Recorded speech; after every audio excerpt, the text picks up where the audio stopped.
Hello everyone. आज एक बहुत नई चीज़ मैं करने जा रहा हूँ तुम सबके लिए, और सारे स्टूडेंट्स की जो प्रॉब्लम है ना वो परमानेंट सॉल्व हो जाएगी।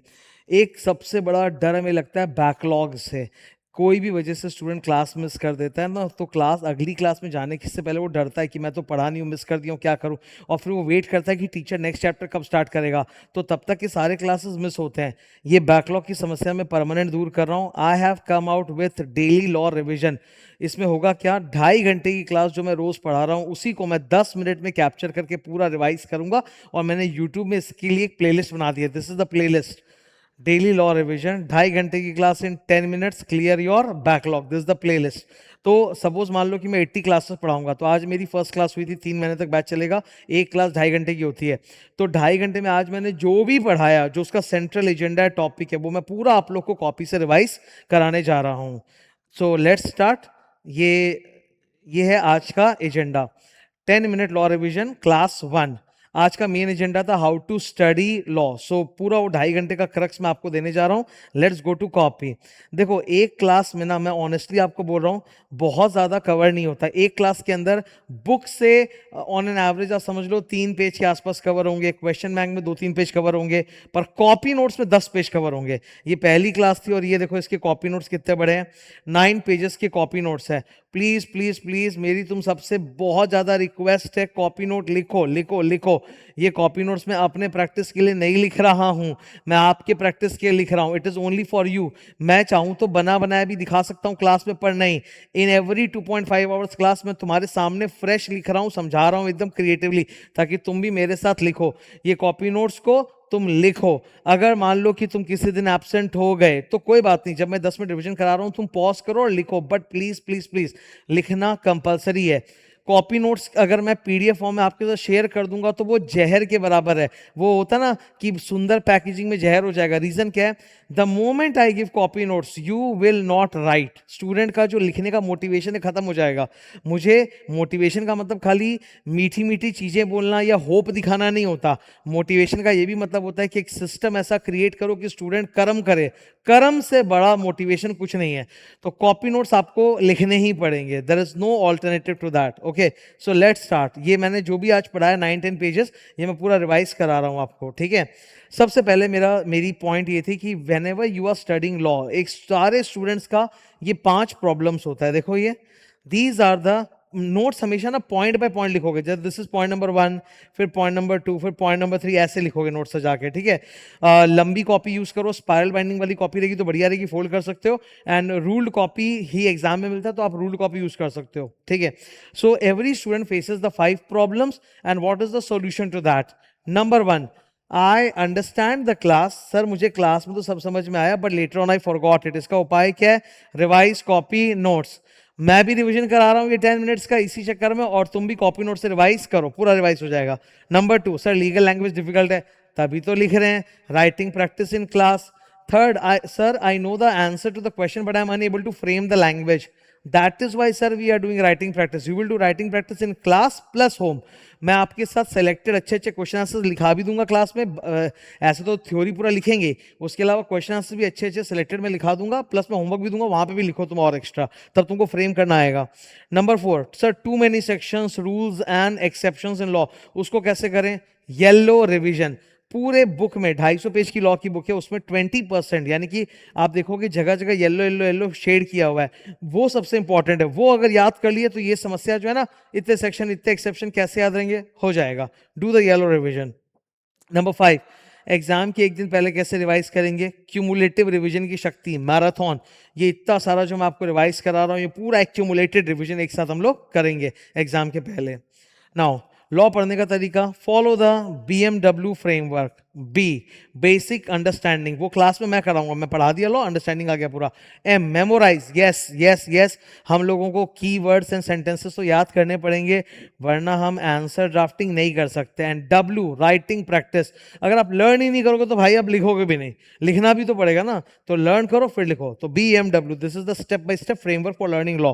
थर्ड, बैकलॉग का क्या करना है? बैकलॉग के लिए मैंने आज क्लास में बोला था कि प्लीज अगर कभी किसी वजह से आपका क्लास मिस हो जाए तो don't wait for the next chapter की सर अगला चैप्टर चालू करेंगे तब चालू करेंगे, कोई बात नहीं। अरे आज मिस हुआ है, कल मिस हुआ है, कोई बात नहीं, तरसों आ जाओ। 2 दिन में हुआ, तीसरे दिन चुपचाप आ जाओ और करो। डिफिकल्ट लगे, the sooner you start the better, तुम रिदम में आ जाओगे। और बैकलॉग के लिए मैं ये काम तो कर रहा हूं तुम्हारे सामने, ठीक है। Next, books, I have given 2 books, theory books and question bank, I show it to you, ठीक है। 1 सेकेंड, एक थियरी बुक है, एक एग्जॉस्टिव अपनी ये थियरी बुक है 250 पेज की। ये पूरा आईसीआई मैट पे बेस्ड है, 100% कवरेज है। ये समरी बुक नहीं है, पर सारे स्टूडेंट्स क्या बोलते हैं समरी बुक है, कॉन्सेप्ट बुक है। अरे ये समरी और कॉन्सेप्ट बुक सुन के घिन आता है मेरे को। 100% बुक है ये पूरा 100% कवरेज है इन 250 पेजेस। आपको ये पढ़ लिया तो आईसीआई का कुछ भी पढ़ने की जरूरत एकदम नहीं है, ठीक है। और दूसरा है exhaustive question bank. Question bank में सारे क्वेश्चंस कवर्ड है, प्लस हर 4 महीने में ना अपडेट्स आएंगे। हर 4 महीने में आईसीआई नया suggested RTP mock test papers निकालता है, तो वो अपडेट्स भी मैं आप लोगों के साथ टेलीग्राम और यूट्यूब पे शेयर करता रहूंगा। क्लासेस, टू मच, क्लासेस में 5 इंपॉर्टेंट बातें हैं। Number 1, too much writing practice in class. आज ही देखो ना कितना लिखा हमने एक ही बार में, दन दन दन दन दन दन। नंबर, लिखने के फायदे क्या होते हैं सर? 3 फायदे होते हैं। बेसिक बेटर अंडरस्टैंडिंग बिल्ड होता है आपका, लिखते वक्त मेमोराइज भी होता है। और थर्ड, एक हाथ एग्जाम में कैसे चलेगा वो पूरा हाथ खुल जाता है, ठीक है। नंबर 2, मॉर्निंग क्लास से एकदम सुबह सुबह बेस्ट होता है फॉर डूइंग थियरी। डाउट्स में ड्यूरिंग द क्लास बताता रहूंगा, आफ्टर द क्लास बताता रहूंगा। I am very proactive in matter of doubts. तुम कई बार सोचोगे नहीं, उसके पहले वो डाउट मैं बता चुका हूँ। मुझे डाउट्स वगैरह मेरे दिमाग में तुमसे भी ज्यादा चलते हैं, और मेरी हमेशा इच्छा होती है कि मैं क्लास में सारे डाउट बता दूं, बिकॉज इंडिविजुअली फिर स्टूडेंट को बताना या पूछना स्टूडेंट के लिए बहुत मुश्किल है। तो मैं क्लास में सारे डाउट बताते रहूंगा। इनफैक्ट जो बाकी स्टूडेंट्स मुझसे डाउट पूछते हैं ना ईमेल पे भी अच्छे अच्छे, वो भी मैं आपके साथ क्लास में शेयर करता रहूंगा। क्लास में 10 मिनट पहले मैं आऊंगा, क्लास खत्म होने के बाद 15 मिनट में रहूंगा, ताकि तुम मेरे साथ इंटरेक्ट कर सको, मेरे साथ डाउट्स पूछ सको। जैसे क्लास अपनी 8 बजे की है, तो I will be here by 7:50 AM। You can talk and interact with me after the class at 10:30। I'll stay here for 10-15 minutes. You have any doubt, you can ask me. तो वो एक sessions रहेगा, plus अच्छे doubts सबके साथ मैं बराबर share करता रहता हूँ, क्लास में बोल देता हूँ मैं, ओके। ईमेल वगैरह तो है ही, ईमेल पर डाउट पूछने के लिए। Q&A we will solve in class, okay. Important वाले लिख के करेंगे और बाकी सारे अपने समझ समझ के करेंगे। और तुम देखोगे, तुमको जब मैं इतना सारा थ्योरी लिखाऊंगा ना बैठ के, 4 मोटी कॉपियां भरेंगी ना जब, तुम क्वेश्चन आंसर तो मेरे से भी बढ़िया लिख पाओगे, ओके। वीकली रिवीजन, जैसे एक चैप्टर खत्म होगा I will do weekly revision also. And one more, तो अभी मैंने जस्ट तुम लोग के सामने ऐड कर दिया, that is daily revision 10 minutes, okay. ये नया चीज हो गया, डेली रिवीजन इन 10 मिनट्स। Next, law syllabus. हमारे सिलेबस में 2 पार्ट है, corporate law, other law. Corporate law में 2 पार्ट है, कंपनी लॉ पहले 11 चैप्टर, फिर LLP law most important chapter 12, फिर अदर लॉ में 3 चैप्टर। पेपर 120 मार्क का आता है। Now basics of company law, there is a difference between company law and companies act. Company law में बहुत कुछ आता है, companies act is a part of company law. Look at this Venn diagram, अब समझो जरा। एक तरफ है आपके लेफ्ट साइड में companies act, the act is made by the parliament. Parliament law बनाता है और उसी एक्ट को वो अमेंड भी करता है। और दूसरी तरफ आप देख रहे हो कंपनीज रूल्स, चैप्टर। जितने अलग अलग कंपनी लॉ में चैप्टर है, हर चैप्टर पे अलग से रूल्स बनाया हुआ है। रूल्स बनाने का काम पार्लियामेंट नहीं करता, वो पार्लियामेंट ने एमसीए को दे दिया है, मिनिस्ट्री ऑफ कॉर्पोरेट अफेयर्स को, वो लोग बनाते हैं सारे रूल्स। एक्ट को बोला जाता है main legislation, blue colour. Rules वगैरह को बोला जाता है सबऑर्डिनेट या डेलीगेटेड लेजिस्लेशन, ठीक है। सबऑर्डिनेट लेजिस्लेशन क्योंकि एक्ट के नीचे होता है औकात में, और ये पार्लियामेंट ने एमसीए को डेलीगेट करके बनवाया है। सबऑर्डिनेट लेजिस्लेशन में क्या क्या आता है? Rules, regulations, forms, orders, notification, circular, everything. तो कंपनी लॉ जब आप बोलते हो उसमें एक्ट भी आ गया और ये सारे रूल्स वगैरह भी आ गए, रूल्स फॉर्म सब आ गए। तो company law is bigger, companies act is a part of it, ठीक है। नंबर 8, भारत देश में गवर्नेंस स्ट्रक्चर 3 पार्ट में डिवाइडेड है। Legislative which makes the law, that is your parliament. Executive that एनफोर्सेस the law, and judiciary that interprets the law. अब देखो MCA दोनों में जाएगा। पार्लियामेंट मेन लेजिस्लेशन बना रहा है, एमसीए सबऑर्डिनेट लेजिस्लेशन बना रहा है। तो एमसीए के पास भी थोड़ा लॉ मेकिंग पावर तो है ही ना। तो एमसीए लेजिस्लेटिव में भी है और एग्जीक्यूटिव में भी है, because MCA enforces the law. Judiciary का काम यहाँ पे किसका है? NCLT, national company law tribunal. So what's a tribunal? Tribunal is a specialised, मैं दिखा देता हूँ। Tribunal is a specialized court which only handles interpretation of specified laws. तो एनसीएलटी सिर्फ 3 लॉ के केसेस ये एंटरटेन करता है, company law, LLP law, insolvency law. इसके अलावा कोई अलग लॉ वो एंटरटेन नहीं करेगा। आज मान लो एक्स ने वाई का मर्डर कर दिया, will you go to NCLT? No sir, NCLT केवल इन 3 लॉ के केसेस में डील करता है, company law, LLP law and insolvency law. ठीक है, tribunal is a specialised type of law.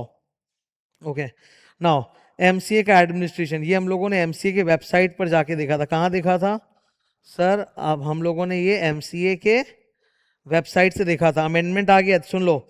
Bharat को अब इन्होंने 10 रीजन में डिवाइड कर दिया। कितने रीजन में डिवाइड कर दिया है? 10 रीजन में। पहले 7 थे, अब 10 है। 10 रीजन और 10 रीजनल डायरेक्टर्स हेड।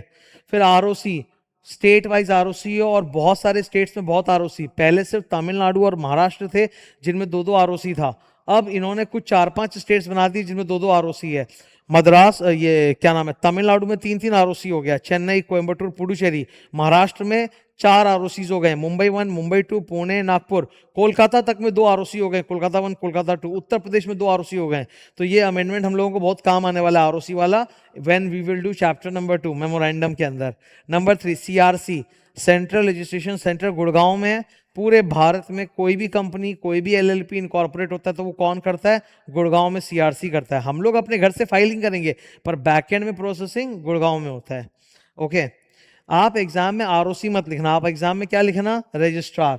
लॉ में हमेशा रजिस्ट्रार वर्ड होता है। You don't have to write the full thing, registrar of companies, you just write registrar. CRC handles all incorporation in India of all companies and LLPs. CRC में और local ROC में फर्क क्या है? जैसे मैं कोलकाता में हूँ, तो अगर मैं यहाँ कंपनी या एलएलपी खोलूंगा तो उसका बैकएंड प्रोसेसिंग तो गुरुग्राम में होगा, वहीं से सर्टिफिकेट आएगा सीआरसी का। पर इनकॉर्पोरेशन के अलावा बाकी जितनी भी फाइलिंग्स है, जो भी अप्रूवल्स है, वो लोकल आरओसी करेगा जिसकी जुरिस्डिक्शन में मैं फॉल करता हूँ।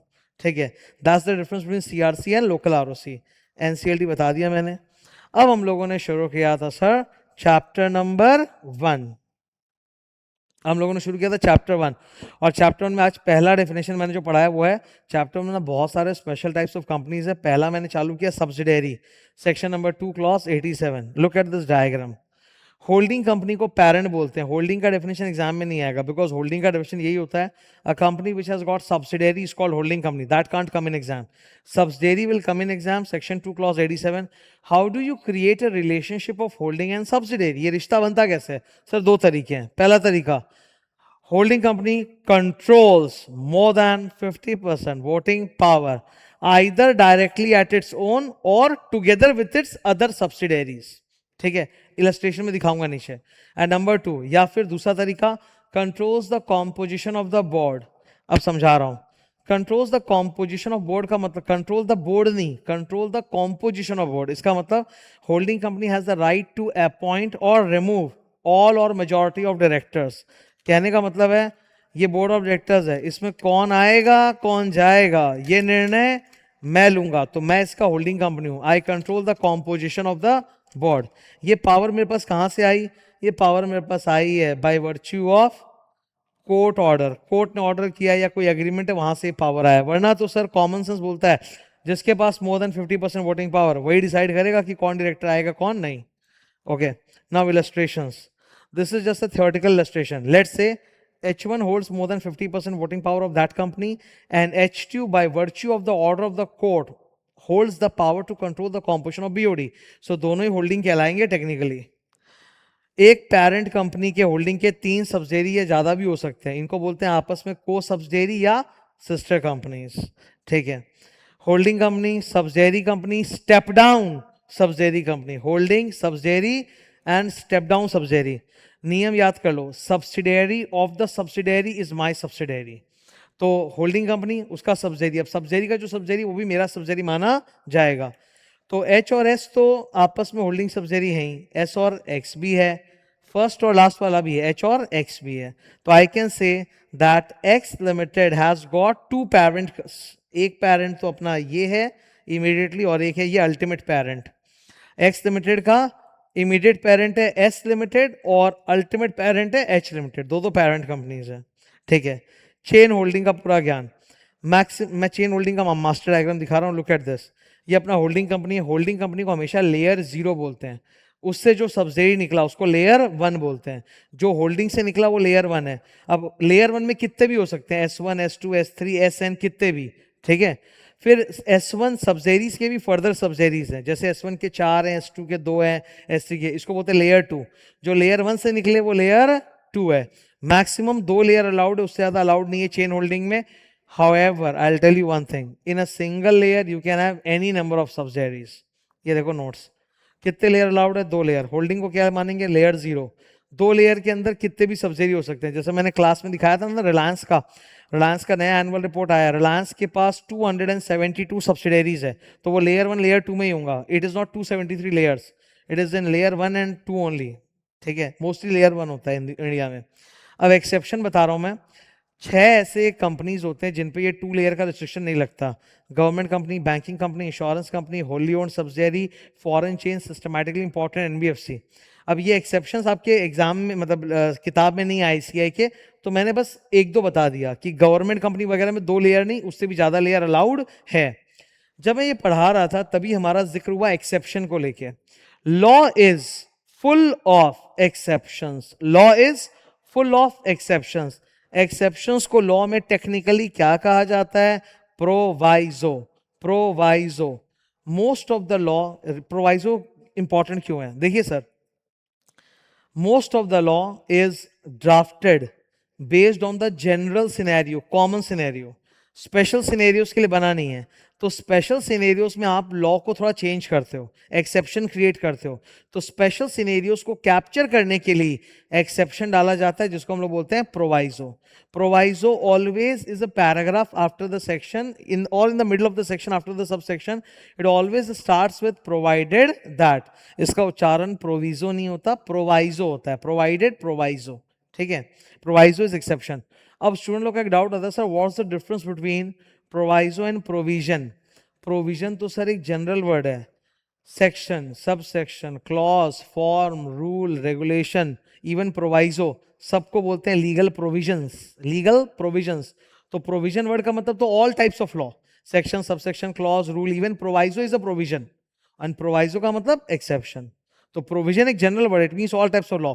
किसी सेक्शन में कुछ लिखा है वो भी प्रोविजन है, रूल में कुछ लिखा है वो भी प्रोविजन है, फॉर्म नंबर भी एक प्रोविजन है। तो प्रोविजन जनरल है, लॉ को संबोधित करने के लिए प्रोविजन बोलते हैं, और प्रोवाइजो इज एक्सेप्शन। अब ये इलस्ट्रेशन देखो, ये अपनी होल्डिंग कंपनी एच लिमिटेड, इसके 2 बच्चे हैं S1 और S2। S1 और S2 30% और 25% होल्ड करते हैं एक्स लिमिटेड में।